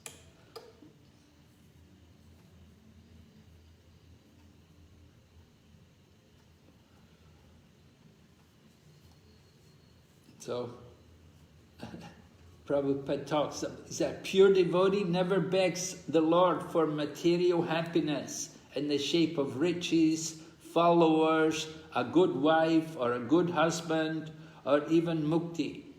The Lord promises, however, Yoga Kshema Vahamyaham, I voluntarily bring everything necessary for my service. So Indra tells Diti, I'm a fool, and he asks for forgiveness. I've committed offenses to you, I'm a fool, please forgive me. And Diti, she's satisfied by Indra's good behavior. And in this way, with her permission, he went to heaven with his brothers the Maruts. So this is Diti's vow to kill King Indra. And there's just one short chapter remaining, performing the Pumsavana ritualistic ceremony. We'll hear the details, how to perform that ceremony. A short chapter, just only some 20-something verses. Are there any questions or comments? Anything to be discussed? Hare Krishna Maharaj. Only one, my doubt is, even though Indra did that abominable act of cutting the womb of Mother Diti, how Lord left him, Maharaj, without any punishment? Just by asking the forgiveness from her? Well, although he cut them, nobody died. Okay. And instead she got 49 sons instead of one son. So you may not like the idea of having 49 sons, but I think in their situation, we're quite happy. And remember, before she's giving birth to demons, but now these are demigods. And so it's quite a welcome change for Diti, I think, that she can give birth to demigods, and she has to really thank Indra for this, although not exactly. But the thought of Indra is disturbing me. How he could think that. How he could what? How he could think that to go enter into the mother's womb and cut the womb into pieces. It's a little disturbing to hear, actually. Well, he'd already gone into the mouth of. He'd been in the mouth of Vritasura. He was getting some experience going inside different living entities. But by his yoga powers, you could do that, certainly, he figures this is a child. He doesn't want to do any harm to Diti. He just wanted the child who's going to be born from her womb. That was a danger to him. And so he could enter into the womb and kill the baby. That he didn't think it was such a big problem for him. With his yoga powers, he could do this. Hare Krishna Maharaj. Uh-huh. This repeatedly reminds us that how precarious is the position of Indra, and how quickly he actually becomes envious of even any sight of a challenge. Just to recall about this episode, previously it was the Hiranyaksha and Hiranyakashipu's being killed by the Lord, that was stated, and after that, during that period of time of Hiranyakashipu, Prahlad was born, and before Prahlad was being born, he attempted to also kill the child within the womb of Kayadu. So it appears that at every single moment for him, to safeguard his position, his power is the primary thing, and he doesn't really care for how and what methods he uses this. But because the process that is being adapted by various personalities in relationship with the Lord, which is giving protection, is what is being highlighted again and again in the Bhagavatam. Even though Indra is actually being used as a scapegoat, as an instrument to show to the devotees that even such kind of ill intentions are always protected by the Supreme Lord. And I was also actually wondering on this point, why did he get the idea of cutting into 7 pieces? And what does this figure 7 has, and then further contained into 7 to make it 49? Does it have some significance, or it is just an arbitrary thought, Maharaj? I just wanted to understand. Well, the acharyas don't comment on any special significance on this, but the number 7 seems to become quite prominent. If you remember, in the 5th canto, there were always 7 mountains and 7 rivers, and it was 7 again and again, rivers, 7 mountains, 7 rivers, and it seems to be, I don't know quite the significance of this number 7, but certainly something seems to be there. The 7 sages, the 7 islands, the 7 upper and 7 lower planetary systems. Yeah, it seems to be come again. Yes? Hare Krishna Maharaj, can I speak on this? Please. Maharaj, I was hearing His Holiness Radha Goswami Maharaj. So he was saying that the Braja which Indra is holding, it is designed in such a way that if he kills or if he hits someone, it is going to cut into 7 pieces. Oh. So he uses his Braja twice. Once he tries to kill them, they don't die, and then again he kills them. So 7 the 49. Uh-huh. So every time he hits, he's going to break into 7. It's not that he personally decided 7, it's just the nature of that Braja. Yes, ma'am. Oh, thank you, Prabhu. Maybe somebody who's familiar with the science of numerology, they may know something about the significance of the 7. I don't personally know. Maybe some astrologer or something. I'll try to find out. It'd be worth looking into.